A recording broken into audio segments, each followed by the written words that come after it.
ఇప్పుడు మనం మౌర్యుల పూర్వయుగము షోడశ జనపదములు మౌర్యుల పూర్వయుగము లేదా షోడశ జనపదములు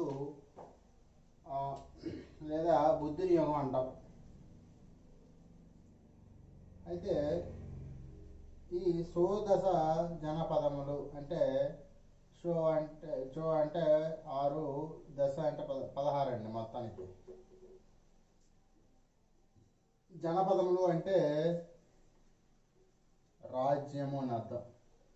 16 రాజ్యాలు అని అర్థం. ఆ 16 రాజ్యాలే ఇవండి. వీటి గురించి చెప్పుకునేటప్పుడు ఈ షోడశ జనపదముల గురించి అంగుత్తర నికయ అనే గ్రంథం తెలుపుతుంది. ఆ అంగుత్తర నికయ బౌద్ధ మతానికి చెందినటువంటి గ్రంథం. ఇక్కడ ఈ బౌద్ధ మతం గ్రంథము ఏ భాషలో ఉంటాయంటే పాలి.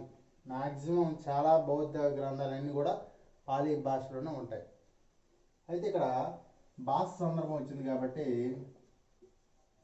పాలి, ప్రాకృతం, సంస్కృతం. పాలి బౌద్ధ మత గ్రంథాలన్నీ కూడా పాలీలో ఉంటాయి. ప్రాకృతమైనది జైన మత గ్రంథాలు కూడా ప్రాకృతంలో ఉంటాయి. హిందూ మత గ్రంథాలు అన్నీ సంస్కృతం ఉంటాయని చెప్పను. హిందూ మత గ్రంథాలు మ్యాక్సిమం సంస్కృతంలో ఉంటాయి.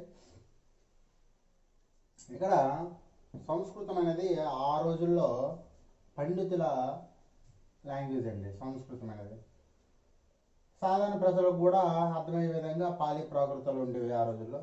రాను అది ప్రాచీన భారతదేశంలో అయితే అలా ఉండేదండి. అదే మధ్యయుగ భారతదేశం విషయానికి వస్తే సంస్కృతం అనేది మేధావుల భాషగానే కొనసాగింది. కొన్ని ప్రాంతీయ భాషలు ఏర్పడ్డాయి. ప్రాకృతము, పాలి భాష అనేవి మధ్యయుగంలో అంతం. పాలి కూడా ప్రాకృతం మధ్యయుగంలో అంతమయ్యాయి. నవీన యుగంలో సంస్కృతం అంతమైంది. ఇంగ్లీష్ లాంగ్వేజ్ వచ్చి ఆంగ్లం మేధావుల అంటే పండితుల భాషగా ఆంగ్లం కొనసాగుతుంది నవీనంలో. ఇది భాషల గురించి చెప్పుకుంటే అండి. అదే ఇప్పుడు షోడశ జనపదం గురించి చెప్పుకున్నాం అన్నాం కదా. షోడశ జనపదంలో మగధ రాజ్యం చాలా ఇంపార్టెంట్. మగధ రాజ్యం, అంగరాజ్యం, కోసల రాజ్యం, కాశీ రాజ్యం, కురు, పాంచాల, సౌరసేన, వత్స, వజ్జి లేదా లిచ్చావి, అదేవిధంగా మల్ల, అవంతి, చేది, మత్స్య, గాంధార, కాంబోజ, అస్మక రాజ్యాలు ఉండేవండి. అయితే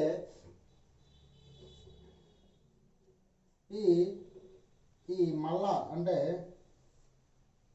ఇక్కడ వరకు ఈ రాజ్యాలన్నీ కూడా గంగా సింధు మైదాన ప్రాంతంలో ఉండేవండి.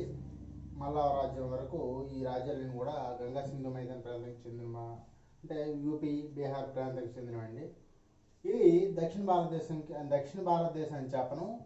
అంటే ఈ గంగా సింధు మైదాన ప్రాంతం, ఇది గంగా సింధు మైదాన ప్రాంతం కావు. ఇది ఒకటే సౌత్కి చెందినటువంటి రాజ్యం. అస్మక ఒకటే సౌత్కి చెందినటువంటి రాజ్యం. ఈ రెండు కూడా వాయువ్య రాజ్యాలు. అంటే ఇప్పుడున్న పాక్, ఆఫ్ఘనిస్తాన్. ఇది ఈ విధంగా చెప్పుకోవాలి. అవంతికి ఏమో ఉజ్జయిని, చేదికి సుక్తమతి, మత్స్యకి విరాటనగరం, గాంధార తక్షశిల, కాంబోజ రాజపురం, అస్మక బౌద్ధ. ఈ మగధ రాజ్యం గంగా సోన్ సంగమం వద్ద ఉండేదండి. అంటే రాజగుహం పాటలీపుత్రం ఎక్కడ ఉండేది? పాటలీపుత్రం, గంగా సోన్ నదుల సంగమం వద్ద ఈ పాటలీపుత్ర నగరం వెలిసింది. రాజగృహం నుంచి పాటలీపుత్రంకి రాజధానిని ఉదయుడు ఫస్ట్ మార్చాడు. పాటలీపుత్రంకి ఉదయుడు మార్చిన తర్వాత శిశునాగ వంశం ఏం చేశారంటే వైశాలిని టెంపరీగా తాత్కాలికంగా రాజధానిని చేసుకున్నాడు వైశాలిని. తర్వాత కాలా అశోక వచ్చి తన రాజధానిని రాజగృహం నుంచి మళ్ళా పాటలీపుత్రానికి మార్చాడు. ఇది లాస్ట్ టైం బిట్ కూడా ఇచ్చాడండి తెలంగాణకి. అదేవిధంగా ఈ వజ్జీ లిచ్చావి రాజధాని వైశాలి, మళ్ళా రాజధాని పావాకుసి, ఈ రెండు కూడా రిపబ్లికన్ రాజ్యాలండి, గణతంత్ర రాజ్యాలు. ఇవన్నీ కూడా మోనార్కీ రాజ్యాలండి, అంటే నిరకుశ పాలన ఉండేది. వజ్జీ లిచ్చావి మళ్ళా మాత్రం గణతంత్ర రాజ్యాలుగా ఉండేవండి. 8 తెగల కలయిక వజ్జీ లిచ్చావిలో ఉండేది. 8 తెగల కలయిక. ఇందులో వజ్జీ లిచ్చావిలో 8 తెగల కలయిక ఉండేదండి ఈ రాజ్యంలో. మరి అక్కడ కూడా ఉండేది కాదు. ఇది సోదస్ జనపదం గురించి. ఇప్పుడు మనం హర్యంక వంశము అంటే ఈ రాజ్యాలు ఎలా వచ్చాయని కోసం మాట్లాడుకుందామండి. హర్యంక వంశము, శిశునాగ వంశము, నంద వంశము ఏర్పడ్డాయి. ఈ రాజ్యాలకు ముందు ఏంటి ఉండేది డిస్కషన్ చేద్దాం. ఇప్పుడు మనకి షోడశ జనపదములు అయిపోయాయి కదండి. షోడశ జనపదంలో మగధ రాజ్యం, అన్ని రాజ్యాలు షోడశ జనపదంలో 15 కలిపి మగధలో కలిసేయండి. నేనంటుంది మగధలో కలిసి మగధ రాజ్యం ఏర్పడింది. మగధ రాజ్యం అనే పెద్ద రాజ్యం ఏర్పడింది. కానీ షోడశ జనపదంలో పెద్ద రాజ్యం వచ్చి కోసల రాజ్యం. పెద్ద అంటే శక్తివంతమైన రాజ్యం ఏదంటే కోసల రాజ్యం అండి. అదేవిధంగా మనం ఇప్పుడు మగధ రాజ్యంలో వంశాల గురించి చెప్పుకుందాం. వంశాలండి, ఇంతకంటే ముందు ప్రీ హిస్టరీ గురించి వెళ్తే, అంటే ముందు చరిత్రకి వెళ్తే బృహద్రుత వంశము పరిపాలించింది. మొదటి రాజు జయసాంద్రుడు. ఈయన లార్డ్ శ్రీకృష్ణుడి సమకాలికుడని అంటాం. చివరివాడు రింపెంజయ. ఇది మగధ కంటే ముందు ఉన్న వంశాలు. ఇదండి మగధ రాజ్యంలో మొదటి రాజ్యం హర్యంక వంశము. మగధ రాజ్యంలో మొదటి వంశం వచ్చి హర్యంక వంశము, రెండవ వంశం వచ్చి శిశునాగ వంశము, మూడవది నందవంశం. అయితే ఈ రింపెంజయకి చంపి వచ్చిన వాడే బింబిసార హర్యంక వంశాన్ని స్థాపించాడు. అది వచ్చి స్థాపించాడు, అది ఏడు జరిగింది మనకు తెలియదండి.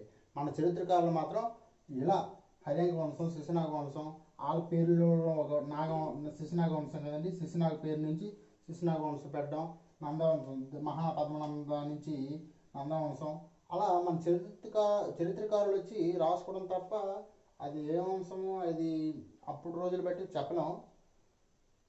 సో మన చరిత్రకారులు ఆ దొరికిన పేర్లు బట్టి ఇలా వంశాలను తయారు చేశారు. అయితే ఏదైతే ఏమి కానీ మనం హర్యంక వంశంలో మొదటి వాడు బింబిసార తర్వాత అజాతశత్రువు, చివరివాడు ఉదయుడు. ఈ ఉదయుడి యొక్క సేనాపతి శిశునాగ. ఈ ఉదయుడిని చంపి శిశునాగ వచ్చాడు. ఈయన పేరు మీద శిశునాగ వంశం స్థాపించారు. ఈయన తర్వాత కాలా అశోక వచ్చాడండి శిశునాగ వంశంలో. కాలా అశోక తర్వాత ఆయన సేనాపతి చివరివాడు. ఈయన సేనాపతి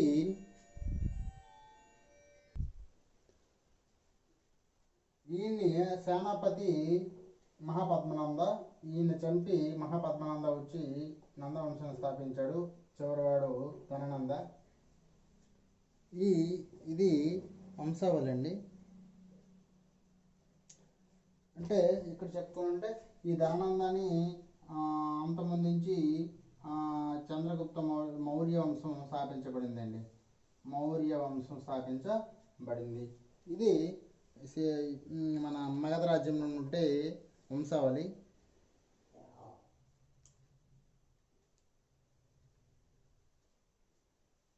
ఇప్పుడు మనం అయితే బింబిసార నుంచి స్టార్ట్ చేద్దాం. ఈ బింబిసార ఇప్పుడు మనం హరియంక వంశంలోని బింబిసార కోసం చెప్పుకుందామండి.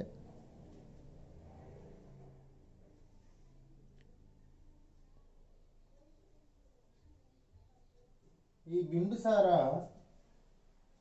స్ట్రాటజీ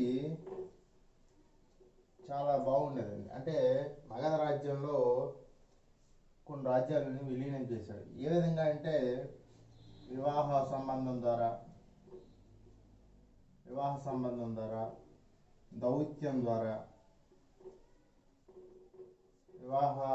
కొన్ని విజయాల వల్ల, అంటే యుద్ధాల వల్ల.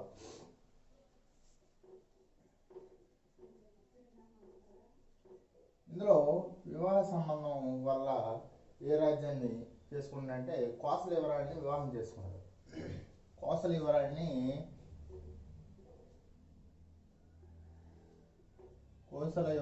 వివాహం చేసుకుంటే కట్నంగా కాశీని ఇచ్చారండి. బింబిసారకి కట్నంగా కాశీని ఇచ్చారు. అదేవిధంగా దౌత్యం అవంతి రాజు అయిన వీళ్ళ బింబిసారి యొక్క వైద్యుడిని, అవంతి రాజు అయిన మహాసేనునికి బింబిసారి యొక్క జీవక వైద్యుని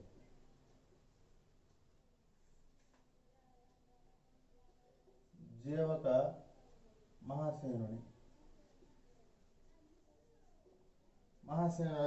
వైద్యుని పంపించారు. ఈ విధంగా అవంతి రాజు యొక్క ఫ్రెండ్షిప్ పొందాడు, సహాయ సహకారాలను కూడా పొందాడు ఎవరు, బింబిసారు. అదేవిధంగా ఈయన ఈ జీవక్ అనేవాడు అజీవిక మతం, ఇది ఎక్కడో అడిగిన బిట్టండి, అందుకే చెప్తున్నాను పర్టికులర్గా. జీవక వైద్యుడు అజీవిక మతస్థుడండి. అదేవిధంగా యుద్ధాల ద్వారా మగధ రాజ్యంలో అంగరాజ్యాన్ని విలీనం చేసుకున్నాడు. అంగరాజ్యం. ఈ విధంగా బింబిసారుడు మగధ రాజ్యంలో కొన్ని రాజ్యాన్ని విలీనం చేసుకున్నాడు. అదేవిధంగా చల్లన్న లిచ్చావి కట్నంగా తెచ్చింది. ఈ కాశీ అనేది తెచ్చింది మహాదేవి. ఈ మహాదేవి ఎవరంటే బింబిసారు యొక్క భార్య మహాదేవి కాశీని వరకట్నంగా తెచ్చింది.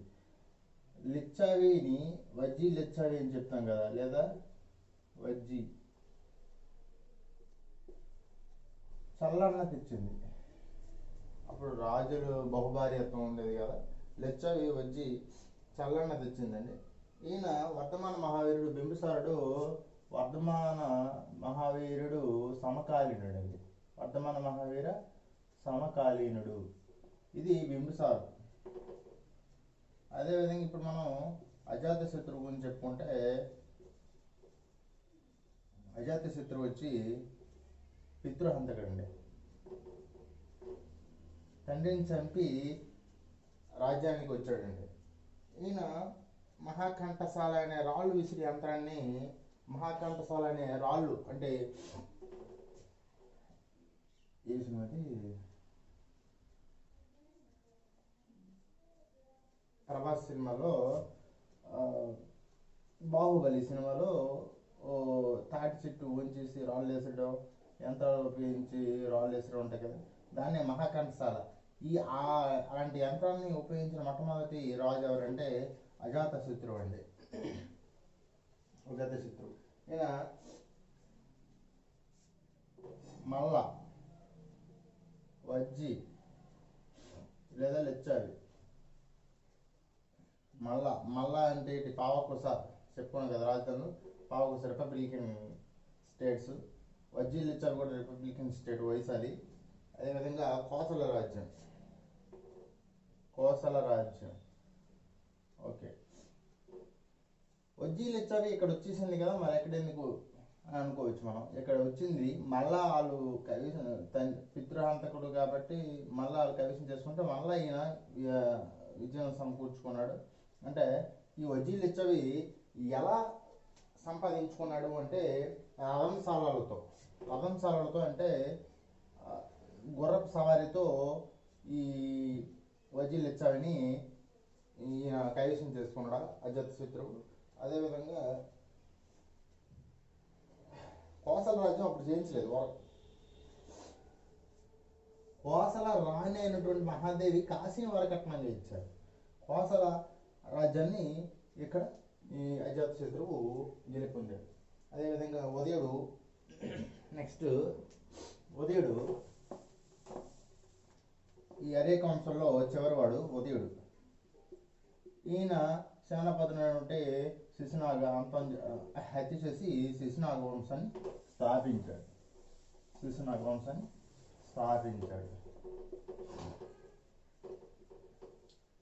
ఈ శిశునాగ ఏం చేశాడంటే ఒక రాజ్యాన్ని మగధలో, ఒక రాజ్యం అంటే ఇంపార్టెంట్, ఒక రాజ్యాన్ని మగధలో విలీనం చేశాడు. వైశాలి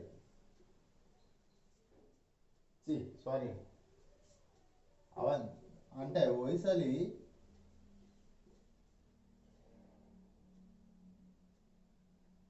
ఈయన టెంపరీగా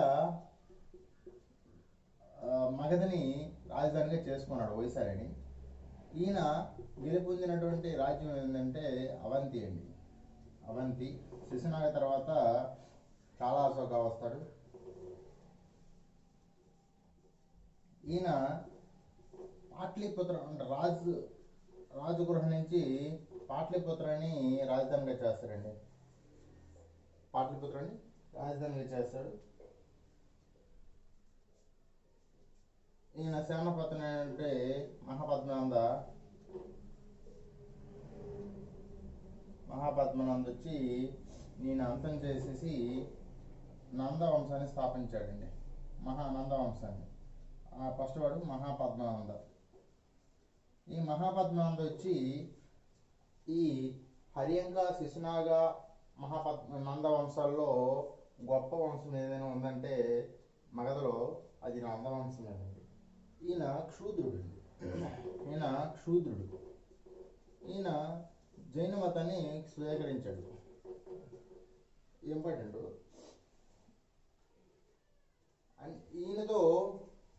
ఈయన వచ్చి మగధలో అన్ని రాజ్యాలని విలీనం చేశాడు. అన్ని రాజ్యాలు కూడా విలీనం అయ్యాయండి. అస్మకతో సహా విలీనం అయిపోయిందండి. అందులో మగధలో విలీనం చేశాడు. అందుకే ఈ వంశము గొప్ప వంశంగా చెప్పుకోవచ్చు. అయితే ఇప్పుడు మనం ధననందుడు గురించి చెప్పుకున్నాం అండి. ధననందుడు గురించి చెప్పుకోవడానికి ఏం లేదు. ధననంద ఈయన చివరి వాడు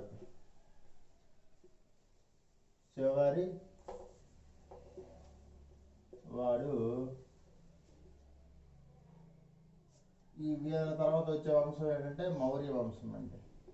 ఇప్పుడు మనం ఇక్కడ అలెగ్జాండర్ అంటే భారతదేశంకి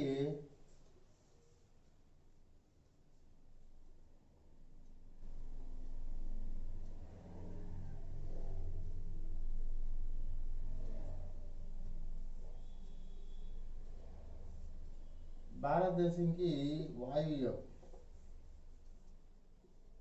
ఇక్కడ హిందూ కుష్ పర్వతాలు ఉంటాయి. ఇక్కడే హిందూ కుష్ పర్వతాలు ఉంటాయి కదా, ఇక్కడే అలెగ్జాండర్ అంటే ఈ వాయువ్య ప్రాంతాలు. అలెగ్జాండర్ ఎక్కడి నుంచి రావాలి? గ్రీక్ నుంచి రావాలి. గ్రీక్ నుంచి రావాలి. మాసిడోనియా అంటారు. అక్కడి నుంచి రావాలి అలెగ్జాండర్. ఇలా వచ్చి భారత్లోకి ఎంటర్ అవ్వాలి. ఇప్పుడు వాటి గురించి మాట్లాడుకుందామండి. అయితే ఆనాడు వాయువ్య రాజ్యాల జోలికి ఈ వాయువ్య రాజ్యాల జోలికి ఈ మగధరాజ్యం రాజులు వెళ్ళేవాళ్ళు కాదు. కారణం ఏంటంటే ఇక్కడ పర్షియాకి చెందినటువంటి పర్షియా రాజులు హవా ఇక్కడ ఉండదండి. మొదటగా వాయువ్య రాజ్యాన్ని గెలుపొందిన వాడు డేరియస్ అండి, సారీ సైరస్ అండి.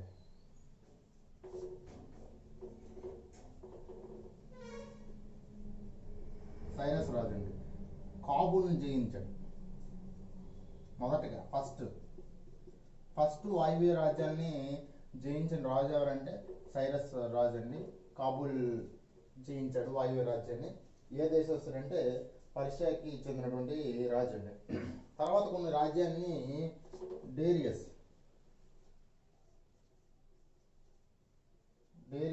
జయించాడు. ఈయన జయించి అంటే డేరియస్ రాజు పేరు డేరియసే, కానీ మన చరిత్రకారులు ఇలాంటి పేర్లు ఎక్కువగా ఉండడం వల్ల ఈయన మొదటి వాళ్ళని చెప్పుకుంటాం. డేరియస్ 1 అండి. ఈయన జయించే రాజ్యాలు ఏమైనా ఉన్నాయంటే అవి సింధు, పంజాబు, సింధ్ రాజ్యాన్ని జయించాడండి డేరియస్ 1. అదేవిధంగా ఈ విషయాలు మనకి ఎలా తెలిసాయి? ఈ విషయాలు మనకు ఎలా తెలిసాయంటే హెరోడోటస్ చరిత్రకారుడు వల్ల. హెరోడోటస్ చరిత్రకారుడు. హెరోడోటస్ని ఆల్రెడీ చెప్పుకోను, ఫాదర్ ఆఫ్ హిస్టరీ అంటాము. అదేవిధంగా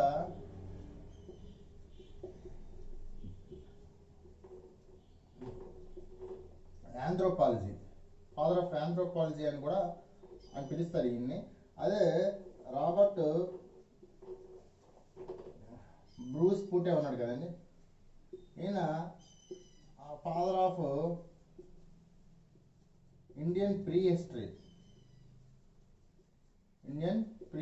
అని పిలుస్తారండి, రాబర్ట్ బ్రూస్ పూటేని. అదేవిధంగా హెరోడోటస్ని father of history and anthropology పిలుస్తారు.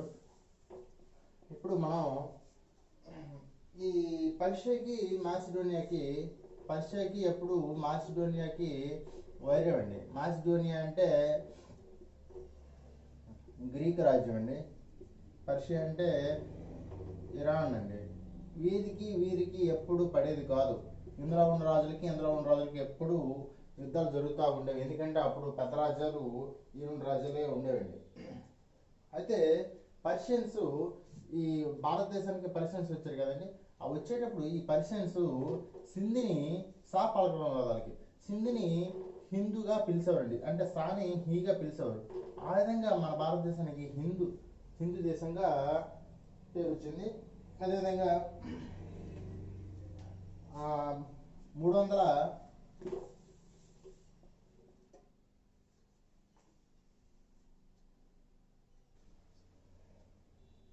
334లో అలెగ్జాండర్ మాసిడోనియాకి పట్టాభిషేకం చేశాడండి. అలెగ్జాండర్ క్రీస్తుపురం బీసీలండి ఇవి, క్రీస్తుపురం 334వ సంవత్సరంలో. అలెగ్జాండర్ యొక్క తండ్రి ఫిలిప్ II. అలెగ్జాండర్ యొక్క గురువు అరిస్టాటిల్ అండి. అరిస్టాటిల్ యొక్క గురువు రూసో అండి. వీళ్ళకి మంచి సంబంధాలు మంచి సంబంధాలు ఉండేవి. డిస్కషన్ వల్ల జ్ఞానం సంపాదించగలమని అరిస్టాటిల్ చెప్పేవాడు. వీళ్ళిద్దరి గురించి చెప్పుకుందామండి. అయితే 334లో మాసిడోనియా పట్టాభిషేకం చేసింది ఎవరండి? అలెగ్జాండర్ అండి. అలెగ్జాండర్ యొక్క గుర్రం పేరు బ్యూసోపెలస్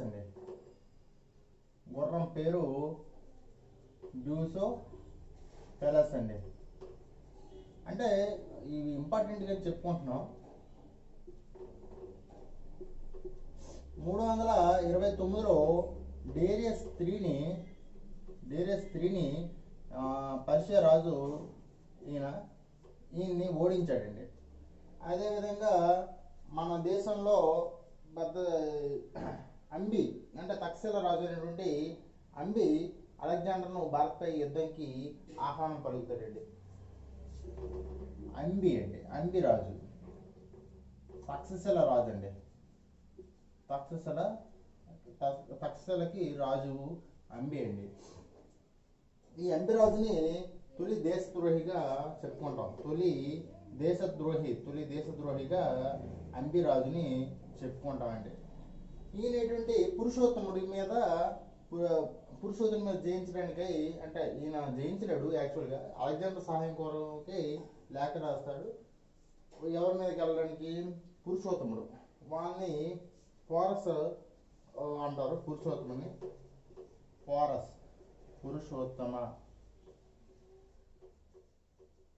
ఈ పోరస్ రాజుని జయించడానికని అంబి అలెగ్జాండర్ని భారతదేశానికి ఆహ్వానం పలుకుతాడండి. అయితే ఈయన పౌరవ రాజ్యంకి రాజండి. అదేవిధంగా 327 అంటే ఆహ్వానం పలుకుతాడు కదండి. అయితే అలెగ్జాండర్ నిమర్సన్ అనే భౌగోళికవేత్తని వెంట పెట్టుకుని అలెగ్జాండర్ వస్తాడండి. 327 నుంచి 25 వరకు భారతదేశం, అంటే 19 నెలలు భారతదేశంలో ఉంటాడండి. అయితే ఆ టైంలో, అంటే వాయువ్యంకి అలెగ్జాండర్ వచ్చే టైంలో భారతదేశాన్ని ఎవరు పరిపాలిస్తున్నాడంటే ధనానందుడు పరిపాలిస్తున్నాడు. 326వ సంవత్సరంలో హైడాస్పస్ యుద్ధం జరిగింది. హైడాస్పస్ అంటే జేలాం నది వద్ద యుద్ధం జరిగిందండి. అప్పుడులో ఏ యుద్ధం జరిగినా నది ఒడ్డున జరిగేది. ఇది గ్రీకు భాషా పదం అండి. ఓకేనా? అయితే ఈ 323వ సంవత్సరంలో బాబిలోనియాలో అలెగ్జాండర్ మరణిస్తాడు. 34 సంవత్సరాల వయసులో అలెగ్జాండర్ మరణిస్తాడు. ఇది ఆ రోజుల్లో జరిగిన యుద్ధనండి. నేను లైట్గా చెప్పుకుని వెళ్ళిపోయాను. అదేవిధంగా ఈ హైడాస్పస్ యుద్ధంలో ఎవరు గెలుస్తారండి? అలెగ్జాండర్ గెలుస్తారు. అలెగ్జాండర్ ప్రపంచ విజేత అంటారు కదండి. అదేవిధంగా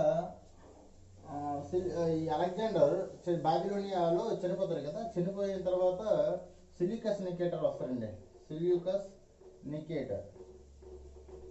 ఈయన సెల్యూకస్ నికేటర్ సేనాపతి అండి. అలెగ్జాండర్ యొక్క సేనాపతిగా చేసేవాడు.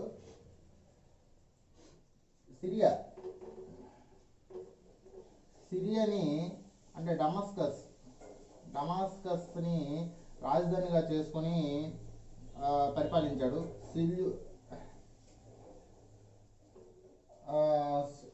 సెల్యూసిడ్ వంశాన్ని స్థాపించాడు.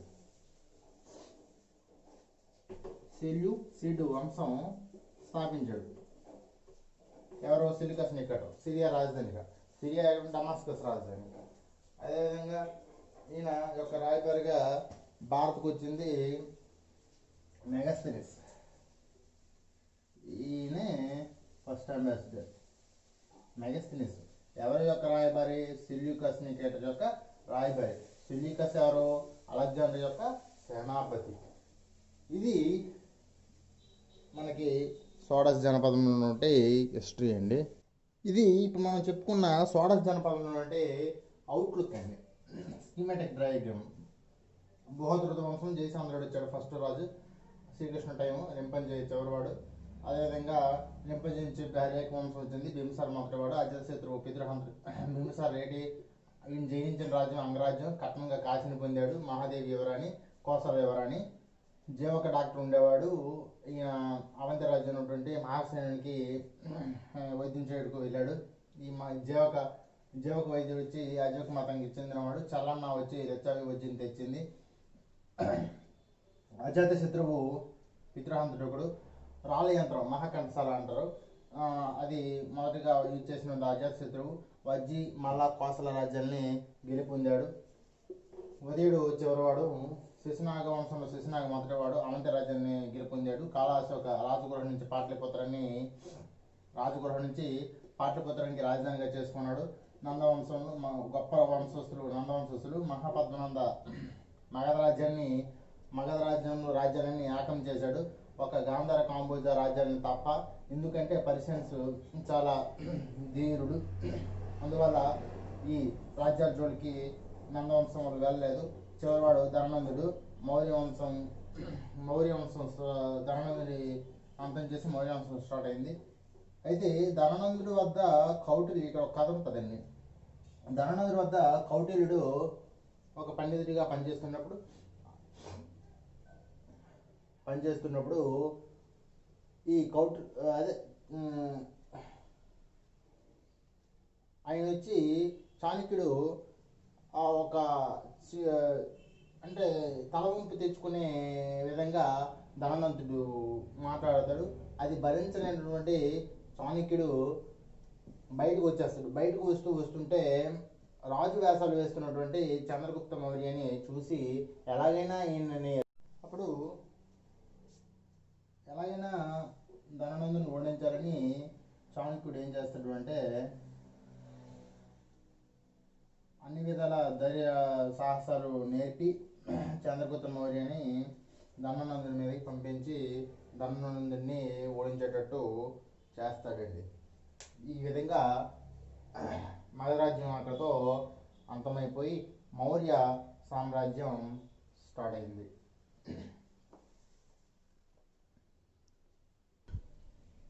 ఇప్పుడు ఇందాక మహాపద్మనంద ఒక గొప్ప రాజు మగధ రాజ్యంలో. ఆయన కళింగ రాజ్యాన్ని జయించి ఏకరథ అనే బిరుదు కూడా తీసుకుంటాడండి అక్కడ. అయితే ఇప్పుడు వాయువ్య రాజ్యాలు ఏమంటే కాంబోజ గాంధార, మగధ రాజ్యాలు వాయువ్య రాజ్యాలు కాంబోజ గాంధార అని చెప్పుకున్నాం కదా. ఆ రాజ్యాలు పర్షియా వారు జయించారు. మొదటిగా జయించిన రాజు ఎవరంటే సైరస్. ఏంటంటే సైరస్ కాబూల్ని జయించాడు. ఈయన పంజాబ్ సింధు రాజ్యాన్ని జయించాడు. వీళ్ళు పరిషకు చెందిన రాజులు. పరిషా తర్వాత మాసిడోనియా అంటే గ్రీక్ వారు వచ్చారు. అలెగ్జాండర్ ఈ గ్రీక్ వారు ఐడస్పస్ యుద్ధం చేస్తాడు. ఈ అలెగ్జాండర్ ఐడస్పస్ యుద్ధం జీలం మీద యుద్ధం చేస్తాడు. ఎవరెవరంటే పోరస్ అలెగ్జాండర్, హంబిరాజు ఆహ్వానం మేరకు అలెగ్జాండర్ వస్తారు. 323లో అలెగ్జాండర్ చనిపోతాడండి. అప్పుడు మన భారతదేశంలో అలెగ్జాండర్ 327 నుంచి 25 వరకు ఉన్నాడు. 326లో హైడస్పస్ యుద్ధం జరుగుతుంది. 323లో చనిపోతాడండి 34 సంవత్సరాల వయసులో. తర్వాత సెల్యూసిడ్ వంశాన్ని స్థాపిస్తాడు. అలెగ్జాండర్ సేనాపతి అయినటువంటి సెల్యూకస్ నికేటర్ సెల్యూసిడ్ వంశాన్ని స్థాపించి డమస్కస్ రాజధానిగా పరిపాలన చేస్తుంటాడు. భారతదేశానికి మెగస్తనీస్ని పంపిస్తాడు. ఆయన మొదటి రాయబారిగా చెప్పుకుంటామండి. ఈ విధంగా మగధ రాజ్యం అయిపోయింది. ఇప్పుడు మనం సామాజిక ఆర్థిక వ్యవస్థల గురించి చెప్పుకున్నాం. ఆ రోజుల్లో సామాజిక ఆర్థిక వ్యవస్థలో ఇటువంటి ఫస్ట్ కాయిన్స్ స్టార్ట్ అయ్యాయండి. ఈ షోడశ జనపదాల టైంలో ఫస్ట్ కాయిన్స్ ఎక్కడి నుంచి వచ్చాయంటే షోడశ జనపదాల కాలం నుంచి వచ్చాయండి. ఆ కాయిన్స్ ఏంటంటే పంచ్ మార్కెట్ కాయిన్స్ అంట. పంచ్ మార్కెట్ కాయిన్స్ దేంతో తయారు చేస్తారంటే బంగారం వెండితో తయారు చేస్తారు. ఇది చాలా ఇంపార్టెంట్ ఇది.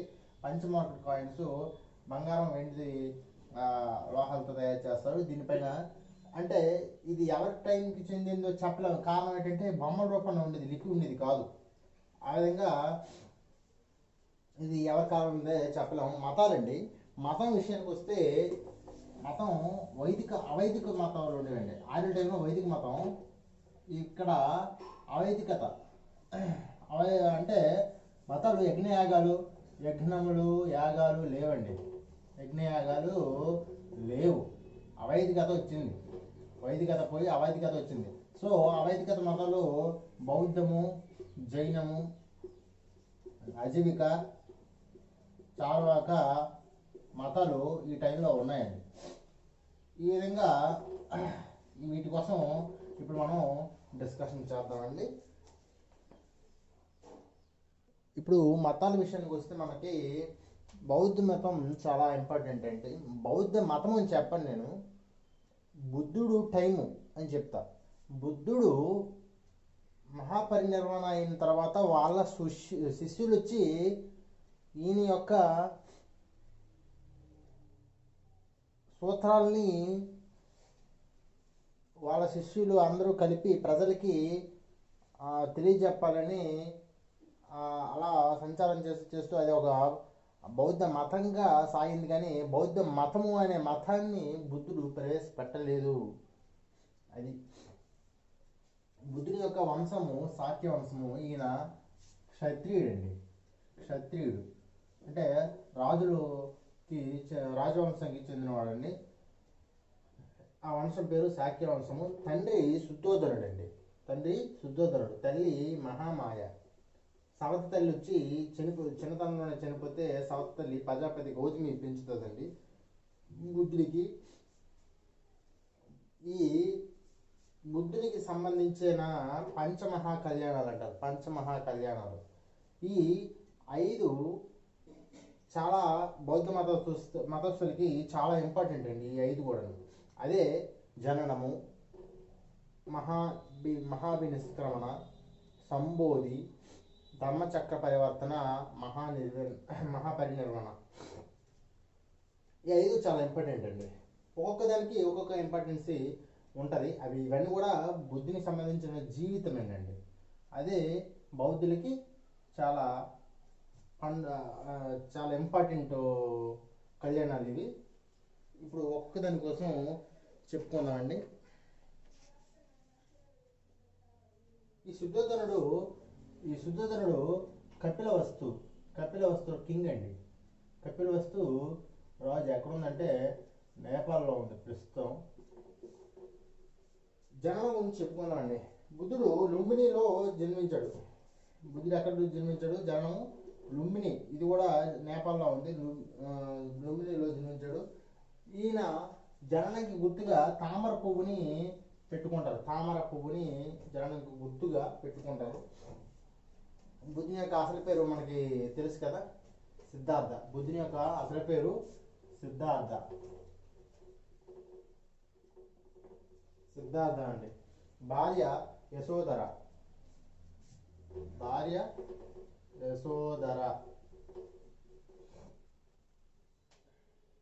కుమారుడు రాహుల్. ఇక్కడ చెప్పలేదు. భార్య వచ్చి యశోధర, కుమారుడు వచ్చి రాహుల్. బుద్ధుని యొక్క అసలు పేరు సిద్ధార్థ. అది ఇప్పుడు మనం మహాభినిష్క్రమణ గురించి మాట్లాడుకుందాం అండి. మహాభినిష్క్రమణ అంటే బుద్ధునికి 29వ ఏట బుద్ధుని యొక్క 29వ ఏట ఇంటి నుంచి పారిపోతాడండి. రేతుని గుర్రం కంటక. అతని యొక్క గుర్రం పేరు కంటక అండి. కంటకతో బయటికి పారిపోతాడండి.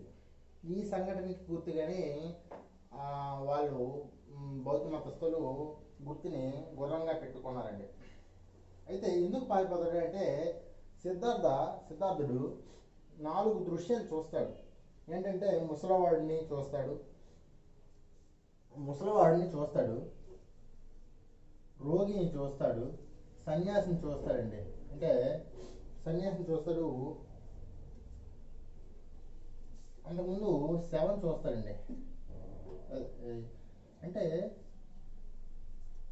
ముసలివాడు, రోగి, వీళ్ళందరిని చూసి మొత్తానికి జీవితం ఇంతేనా, వీళ్ళందరికంటే కూడాను ఈ అంటే మనిషి ఏది ఎలాగున్నటువంటి ఈ జీవితం కూడాను శవంగా మారాల్సిందే. ఏంటి ఈ జీవితం, ఏముంది ఈ జీవితంలో అని ఏం అర్థం కాక కన్ఫ్యూజన్లో బుద్ధుడు బయటికి పారిపోతాడు. అయితే ఇప్పుడు నేను మీకు చెప్పినట్టు వీటన్నింటిని ఎవరు చెప్పారంటే చల్లన్న చెప్పాడండి. చల్లన్న వేరు, చెన్న చెప్పారండి. అయితే బయటికి పారిపోతాడు. మహాభినిష్క్రమణ జరుగుతుంది 29వ ఏట. ఇప్పుడు సంబోధి అంటే దీని గుర్తుగా బోధి వృక్షం అంటే రావి చెట్టుని గుర్తుంచుకుంటారండి. ఆయనకి బౌద్ధుడికి 35వ ఏట 35వ సంవత్సరం ఏం జరిగిందంటే జ్ఞానోదయం జరిగింది. ఎక్కడ జరిగింది? గయలోనే జరిగింది. గయ ఎక్కడ ఉంది? బీహార్లో ఉంది. ఉరువేల గ్రామము నిరంజన్ నది ఒడ్డున. ఉరువేల గ్రామము నిరంజన్ నది ఒడ్డున జరిగింది. ఇంపార్టెంట్. 35వ ఏట బుద్ధునికి జ్ఞానోదయం జరిగింది రావి చెట్టు కింద. ఎక్కడంటే గయాలో జరిగింది. గయాలో జరిగింది. ఎక్కడ ఉందంటే బీహార్లో ఉంది. ఉరువేల గ్రామము నిరంజన్ నది ఒడ్డున జరిగింది. 49 రోజులు ధ్యానం చేస్తాడండి. 49 రోజులు. చివరికి జ్ఞానోదయం పొందుతాడు. అలారక లామా ఈయన సిద్ధార్థుని యొక్క వేద పండితులు వీళ్ళు వేద పండితులు. ఉద్రక అలారక లామా ఉద్రక అనే వాళ్ళు వేద పండితులు, గురువులు. అంటే సన్యాసం జ్ఞానోదయం పొందుతారు వీళ్ళ వల్ల. అలారక లామా ఉద్రక వల్ల బోధి చెట్టు కింద 49 రోజులు ధ్యానం చేస్తారండి.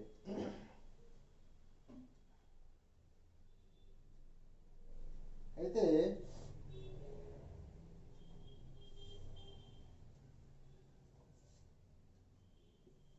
బుద్ధుడికి మరో పేరు తథాగతుడు అండి.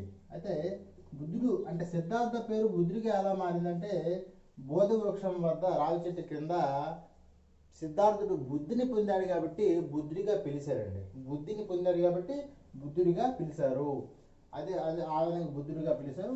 ఇంకో పేర్లు తథాగతుడిని కూడా మనం బుద్ధుడిని చెప్పుకుంటాం. తథాగతుడు అంటే సత్యాన్ని తెలుసుకున్నాడు, అంటే ఏది నిజం, ఈ సంఘటనలో ఏది నిజం అనే సత్యాన్ని తెలుసుకున్నాడు కాబట్టి తథాగతుడు అని బుద్ధుడిని పిలుస్తారు. ఇప్పుడు ధర్మచక్ర పరివర్తన అండి. ఈయన బుద్ధుడు ఏమైతే తెలుసుకున్నాడో తన జీవితంలో అంటే ఈ ఈ చూసిన దృశ్యాలు వీటన్నిటి అనుగుణంగా ఆయన ఏమైతే జ్ఞానోదయాన్ని పొందాడో అతని బుద్ధుడు మొదటి బోధన ద్వారా ప్రజలందరికీ తెలియపరిచాడండి. అటువంటి బోధనలో మొదటి బోధన సారనాథ్ వద్ద జరిగింది. అయితే బుద్ధుని యొక్క ధర్మచక్ర పరివర్తన ఉంది, అదొక కళ్యాణం కదండి. ఆ ధర్మచక్ర పరివర్తన గుర్తుగా ధర్మచక్రాన్ని తీసుకుంటారు. ఆ ధర్మచక్రంలో 8 ఆకులు ఉంటాయండి. సారనాథ్ మొదటి ఎక్కడుందంటే సారనాథ్ కాశీ వద్ద, ఉత్తరప్రదేశ్ వద్ద ఉన్నదండి. ఏ ప్లేసు ఏ స్టేట్స్లో ఉన్నాయి అనేది కూడా ఇంపార్టెంట్ అండి. అదేవిధంగా ఈ బుద్ధుని యొక్క బోధనలు సారనాథ్ నుంచే విస్తరించబడ్డాయి. కావున సారనాథ్ని బౌద్ధ మత జన్మస్థలం అంటారండి. బౌద్ధ మత జన్మస్థలం అంటే బౌద్ధ మత జన్మస్థలము బుద్ధుని జన్మస్థలం లుంబిని తీసుకోరండి. బౌద్ధ మత జన్మస్థలం సారనాథ్నే తీసుకుంటారు. ఎందుకంటే బుద్ధుని యొక్క బోధనలు ఇక్కడి నుంచే విస్తరించాయి కాబట్టి బౌద్ధ జన్మస్థలం అని సారనాథ్ని చెప్పుకుంటారండి. మహాపరినిర్వణ 80 ఏళ్ళ అప్రాక్సిమేట్లీ 80 years అండి బతికాడు. 80 సంవత్సరాలు బతికిన ఈ బుద్ధుడు కుషి నగరంలో మరణించాడండి. ఈ కుషి దేని రాజధానిగా ఉన్నదండి? మల్ల రాజధానిగా ఉండేదండి. కుషి మల్ల రాజధానిలో ఒకటి కుషి, ఇంకోటి పావ. దీని గురించి కూడా చెప్తాను, వర్ధమాన మహావిద్యాలయంలో వస్తుంది. అయితే గుర్తు స్తూపంగా ఉంచారండి. ఎందుకు స్తూపంగా ఉంచారంటే బుద్ధుని అస్థికల పైన నిర్మించబడిన పవిత్ర కట్టడాలని స్తూపం అంటారు. అంటే బుద్ధుని యొక్క అస్థికలు ఉంటాయి కదా, బుద్ధుని యొక్క అస్థికలు పైన స్తూపాలు నిర్మించేవారండి. అందుకే పరినిర్వాణం అయిన తర్వాత స్తూపాలు నిర్మించారు బుద్ధుని అస్థికల పైన. అందుకే దానికి సింబాలిక్గా స్తూపాన్ని తీసుకుంటాం. ఇప్పుడు బుద్ధుడి యొక్క కట్టడాల గురించి మాట్లాడుకుందామండి. బౌద్ధుని కట్టడాలు.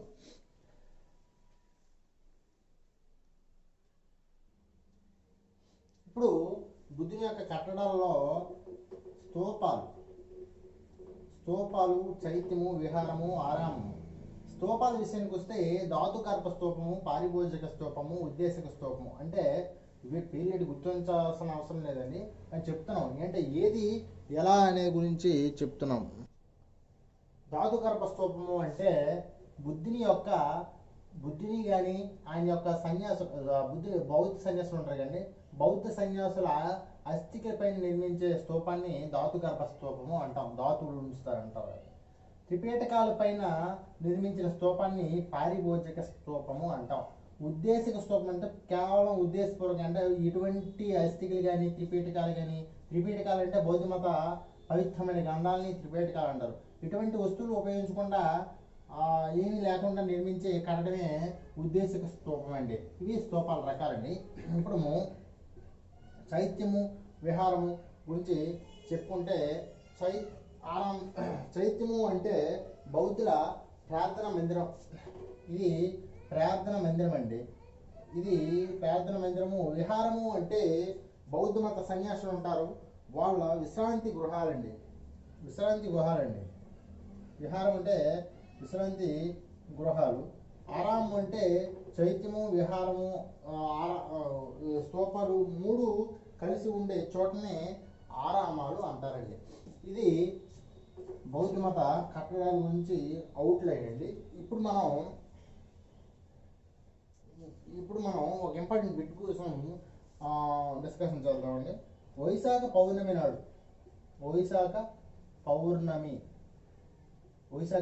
నాడు బుద్ధుని యొక్క పంచ కళ్యాణంలో జననము, మహాపరినిర్వణ,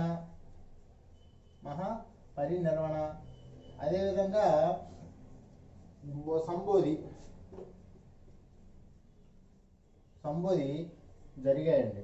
అంటే బుద్ధునికి సంబంధించి పంచకళ్యాణంలో మ్యాక్సిమం జననము, మరణము, సంబోధి అంటే జ్ఞానోదయం పొందడం కూడా వైశాఖ పౌర్ణమి నాడే జరిగింది ఏంటంటే కేవలము తొలి బోధన మాత్రం వైశాఖ పౌర్ణమి నాడు జరగలేదు. ఇది ఇంపార్టెంట్ డిస్కషన్. బౌద్ధ మత కట్టడాల్లో ప్రాచీనమైన స్తూపం పిప్రివాహలో ఉంది. ప్రాచీన స్తూపం అండి. భారతదేశంలో ప్రాచీన స్తూపం. భారతదేశంలో అతిపెద్ద స్తూపం వచ్చి సాంచి స్తూపం అంటామండి. భారతదేశంలో అతిపెద్ద స్తూపం సాంచి స్తూపం అండి. బట్టిప్రోలు దక్షిణ భారతదేశంలో పురాతనమైన బట్టిప్రోలు. దక్షిణ భారతదేశంలో ప్రాచీనమైనటువంటి స్తూపం అండి. బుద్ధుని జాతక కథలు ఇది ఇచ్చాడండి. ఎక్కడో కానీ ఈ బిట్టు వచ్చింది. బుద్ధుని జాతక కథలు అమరావతి స్తూపంపై చెక్కబడ్డాయండి. ఇవి కట్టడాల గురించి అవుట్లైన్. ఇప్పుడు వీటి గురించి చెప్పుకున్న ముందు బౌద్ధ మత సిద్ధాంతం అండి. బౌద్ధ మతంకి సిద్ధాంతం ఏదైనా ఒక పార్టీకి సిద్ధాంతాలు ఉంటాయి, అలాగే మతాలకు కూడా సిద్ధాంతాలు ఉంటాయి. హిందూ మతం అయితే జీవన విధానంలో భాగంగా ఉండేది హిందూ మతం. బట్ బౌద్ధ మతం శిష్యుడు పేరు అంటే బౌద్ధ మతంగా ప్రచారం చేశారు కాబట్టి వీటి యొక్క సిద్ధాంతాలు ఉన్నాయి. ఆ సిద్ధాంతాలు ఎలా ఉంటాయంటే హేతుబద్ధంగా, రేషనల్గా, సైంటిఫిక్ అంటే శాస్త్రీయంగా, ముఖ్యంగా సెక్యులర్గా, లౌకికంగా కూడా ఉంటాయండి ఈ బౌద్ధ మత సిద్ధాంతం. ఇప్పుడు మనం దేవుని యందు ప్రేమ కలిగేవాడు థీస్ట్ అంటారండి. థీస్ట్ అంటే ఆస్తికుడు అండి. థీస్ట్ అంటే ఆస్తికుడు. థీస్ట్ అంటే నాస్తికుడు అండి. దేవుడు లేడు అనే భావనని కలిగి ఉండేవాడు థీస్ట్ అండి. పోలీథీస్ట్ అంటే ఎక్కువ దేవతలను పూజించేవాడు పాలీథీస్ట్ అంటే. మోనోథీస్ట్ అంటే ఒక దేవుడిని మాత్రమే, దేవతలు మాత్రమే పూజించేవాడిని మోనోథీస్ట్ అంటారు. అసలు నో కామెంట్ అనేవాడిని అగ్నోస్టిక్ అంటారు. ఈ మౌనంగా ఉండేవాడిని అగ్నోస్టిక్ అంటారండి. ఇది వాళ్ళ గురించి చెప్పుకుంటే 4 ఆర్య సత్యాలు బౌద్ధులకు సంబంధించి 4 ఆర్య సత్యాలు ఉంటాయి. ఆర్య సత్యాలు ఏంటంటే ప్రపంచం అంతా దుఃఖం. 4 ఆర్య సత్యాలు. ప్రపంచం అంతా దుఃఖమయం. అయితే ప్రపంచం అంతా దుఃఖమయం. కోరికలే దుఃఖానికి కారణం. దుఃఖాన్ని నిరోధించవచ్చు, అదే అష్టాంగ మార్గం. ఇది 4 ఆర్య సత్యాలండి. అంటే ప్రపంచం అంతా దుఃఖమయం అంటే ఆ దుఃఖానికే కారణము కోరికలే. దుఃఖానికి కారణం అంటే కోరికలే. ఇక్కడ ప్రాబ్లం చెప్పాడు, ఇక్కడ రీజన్ చెప్పాడు, ఇక్కడ సొల్యూషన్ చెప్పాడు, ఇక్కడ మార్గం చెప్పాడు. ఓకేనండి. అయితే ఈ అష్టాంగ మార్గం అన్నాం కదా, ఈ అష్టాంగ అంటే 8. ఈ 8 అశోక ధర్మచక్రంలో ఆకులు. ధర్మచక్రంలో ఆకులు ఈ 8నండి. ఈ 8 ఈ అశోకుని ధర్మచక్రం అనేటువంటి కుటుంబ సమస్యలు ఇవి నీట్గా ఆచరిస్తే ఏ సమస్యలు ఉండవండి. సమ్యక్ వాక్ అంటే మంచిగా మాట్లాడాలి, మంచిగా క్రియలు అంటే ఏదైనా పనులు మంచి పనులు చేయాలి, మంచి లక్ష్యాన్ని ఎంచుకోవాలి, మంచి ఎఫర్ట్ ఉండాలి, మంచి అందరి మీద ప్రేమతో ఉండాలి, ధ్యానం చేయాలి, అందరినీ సమాజంలో చైతన్యపరచాలి, మంచిగా వినాలి. ఇలాంటివి 8 సమ్యక్ అంటే మంచి మార్గాలు ఉంటాయండి. అదే ఏంటంటే కోరికల్ని అంతమొందించడానికి ఇవే మంచి మార్గాలు. అంటే దుఃఖాన్ని అంతమొందించడానికి ఇవే మార్గాలు అని మనకి ఒక మార్గం ఇచ్చాడు. అదే అష్టాంగ మార్గం అండి. ఇవి 4 ఆర్య సత్యాలు బౌద్ధ మతానికి సంబంధించి.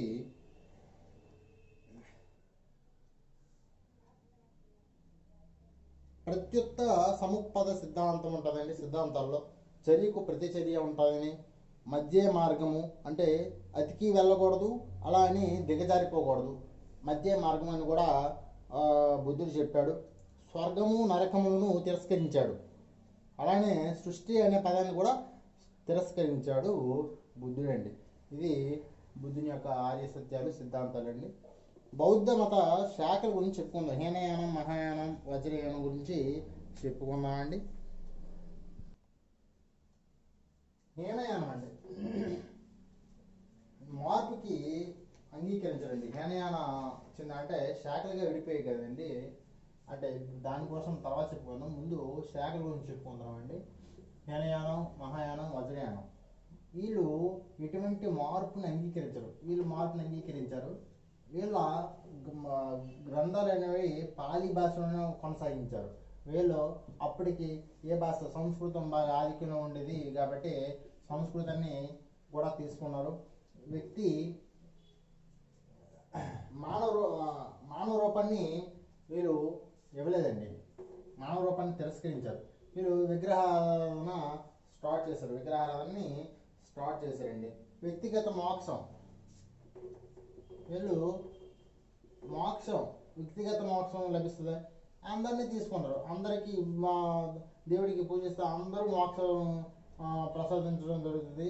కానీ వీళ్ళు ఎవరు అయితే మొక్కుతారో వాళ్ళకే మోక్షం జరుగుతుంది. అంటే మనం గుడికి వెళ్ళేటప్పుడు మనం గోత్రం నామాలు అన్నీ చెప్పేస్తాం. అంటే గుడికి రావడం కూడా మోక్షం పొందేస్తారు.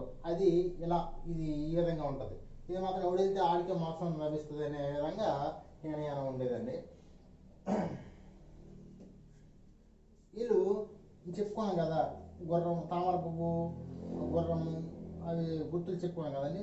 వీళ్ళు గుర్తుల్ని మాత్రమే పూజిస్తారు. వీళ్ళు విగ్రహాలని చేశారు. హీనయానం ఎక్కువగా ఆగ్నేయాసియా దేశాలు, శ్రీలంక, బర్మా దేశాల్లో హీనయానం బాగా ఎక్కువగా ఉంది. మహాయానం మాత్రం Nepal, Germany, China, Korea, Mongolia దేశాల్లో ప్రాచుర్యంలో ఉందండి మహాయానం. అదేవిధంగా విగ్రహారాధన చేశారు. విగ్రహారాధన చేసేటప్పుడు బోధిసత్వ విగ్రహారాధన జరిగాయండి. బోధిసత్వ విగ్రహారాధన అంటే బుద్ధుని యొక్క జన్మం అండి. బుద్ధుని యొక్క పూర్వజన్మం అంటే పౌరాణికం అండి.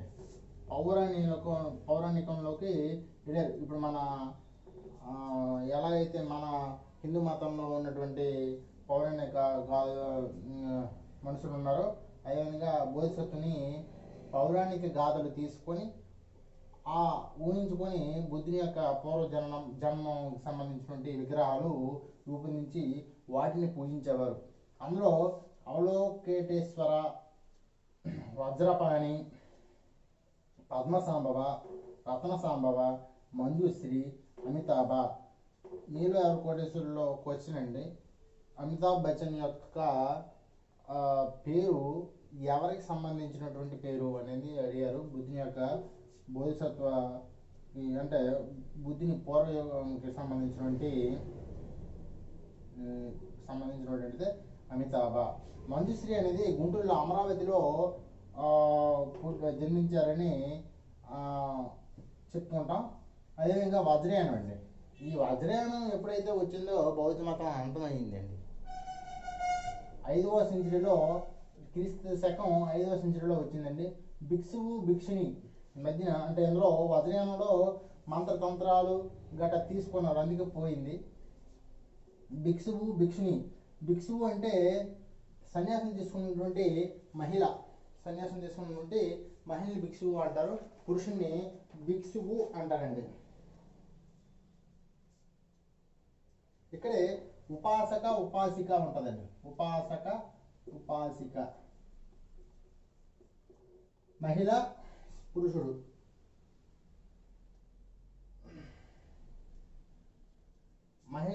సంసార జీవితం గడిపారండి. ఇక్కడైతే సంసార జీవితం గడిపేవారు కాదు, బట్ సన్యాసులు సంసార జీవితం గడిపేవారు కాదు. ఇక్కడ సంసార జీవితం గడిపిన బౌద్ధులు, సంసార జీవితం గడిపిన మహిళా బౌద్ధులు అండి. ఈ విధంగా వదిలేయడం వల్ల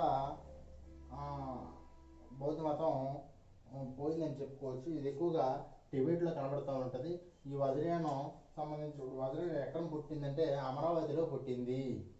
ఇది మన బౌద్ధ మతానికి సంబంధించినటువంటి మత శాఖలండి.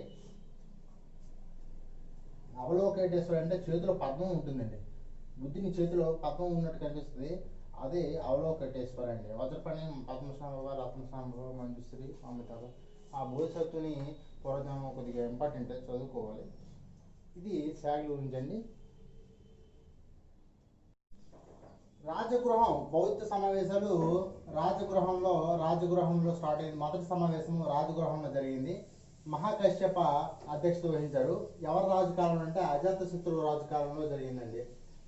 అదే మొదటి సమావేశంలో బౌద్ధ మతానికి సంబంధించినటువంటి పవిత్ర గ్రంథాలు త్రిపీఠికల్లో 2 పీఠికలు రాయబడ్డాయండి. అది ఒకటి సుత్త పీఠిక, రెండోది వినయ పీఠిక అండి.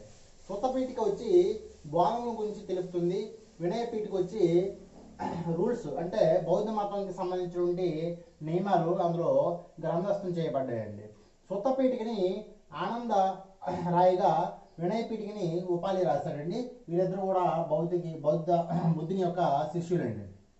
రెండవ బౌద్ధ సమావేశము వైశాలిలో జరిగింది. సభకి అధ్యక్షత వహించారు. ఏ రాజు కాలంలో అంటే కాళాశోక రాజు కాలంలో 2 వర్గాలు సంయోగం కోసం ఈ మీటింగ్ని ఏర్పరిచారు. బౌద్ధ మతం 2గా చీలిపోయింది. మహాసాంఘిక స్థవిరవాద లేదా ధీరవాదగా చీలిపోయిందండి. మహాసాంఘిక స్థవిరవాద లేదా ధీరవాదగా చీలిక జరిగింది. అయితే 3వ మీటింగ్ వచ్చి పాటలీపుత్రంలో జరిగింది. దానికి అధ్యక్షత మొగలిపుత్త తెస్తా ఉన్నాడు. అశోక టైంలో జరిగింది. వివిధ అంశాలు చర్చ కోసం జరిగింది. 3వ పీఠిక అయినటువంటి అభిధమ్మ రాయబడింది. దీన్ని ఎవరు రాశారో మనకి ఇంకా తెలియదు. ఈ మీటింగ్లోనే మిషనరీలు అంటే మిషనరీస్ అంటే ప్రచార సంఘాలు ఏర్పడ్డాయి. కుందలవనం 4వ మీటింగ్ వచ్చి కుందలవనం కాశ్మీర్లో జరిగింది. వసుమిత్ర అధ్యక్షుడు వహించాడు. ఉపాధ్యక్షుడు అశ్వఘోషుడు ఉన్నాడు. ఎవరి టైంలో అంటే కనిష్క కాలంలో 18 శాఖలు ఏకం చేయడం కొరకు ఈ సమావేశాన్ని ఏర్పాటు చేశారు. 2 శాఖలు ఏర్పడ్డాయి, మహాయానము, హీనయానము. 4వ బౌద్ధ సమావేశంలో ఏర్పాటు చేయబడింది. 4వ బౌద్ధ సమావేశ కాలంలో 2 శాఖలుగా చీలిపోయింది. అదే హినయానం మహాయానం అంటే. ఈ అప్రాక్సిమేట్లీ గుర్తుంచుకోవాలి, ఈ సంవత్సరం అంతగా అవసరం లేదు. బట్ ఫస్ట్ సెంచరీ ఏడీలో మాత్రం కుందనవాడలో వసుమిత్ర టైంలోన ఈ మీటింగ్ ఏర్పాటు చేసుకున్న కనిష్క టైం అని గుర్తుంచుకుంటే సరిపోతుంది. త్రిపీఠికాల్లో 2 పీఠికల ఫస్ట్ సమావేశం, మూడవ పీఠిక వచ్చి 3వ సమావేశంలో ఏర్పాటు చేశారు అశోక టైంలోనే. ఇది గుర్తుంచుకుంటే సరిపోద్ది. ఇది అయితే 18 శాఖలు ఏకం కొరకు. ఆ 18 శాఖల్లో కొన్ని శాఖలు చెప్తాను చూడండి. రాజగిరిక శాఖ, సిద్ధార్థక శాఖ, ఉత్తర శాఖ, చైత్య శాఖ, మహాసాంఘిక శాఖ, మహిషాసుర శాఖ, అపరశైలి శాఖ, పూర్వశైలి